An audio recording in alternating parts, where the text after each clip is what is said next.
Followers, இது திரைச்சாரல். இன்றைக்கி நம்ம இந்த வீடியோவில் எதை பற்றி பார்க்க போகிறோம்னு சொன்னால், ஏவிஎம் தயாரித்த 5 படங்களில் நடித்து 3 வெற்றி படத்தை கொடுத்த புகழ்பெற்ற நடிகர் அப்படிங்கிற விவரத்தை இப்போ நம்ம இந்த வீடியோவில் பார்க்க போகிறோம். ஏவிஎம் தயாரிப்பில் கேப்டன் விஜயகாந்த் மொத்தம் 5 படங்களில் நடித்துள்ளார். இப்பொழுது இந்த படங்களினுடைய வெற்றி தோல்விகளை பற்றி இந்த வீடியோவில் பார்ப்போம். முதலில் சிவப்பு மல்லி 1981 வெளிவந்த படம். இந்த படம் 100 நாட்கள் ஓடி நல்ல வெற்றி பெற்றது. அடுத்து வெள்ளை புறா 1 1984 வெளிவந்த படம். இந்த படம் 60 நாள் என்ற அளவில் ஓடி தோல்வியடைந்தது. அடுத்து தர்ம தேவதை 1986 வெளிவந்த படம். இந்த படம் 60 நாள் என்ற அளவில் ஓடி தோல்வியடைந்தது.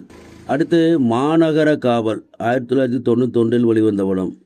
இந்த படம் 175 நாள் ஓடி நல்ல வெற்றி பெற்றது. அடுத்து சேதுபதி IPS 1994 வெளிவந்தது.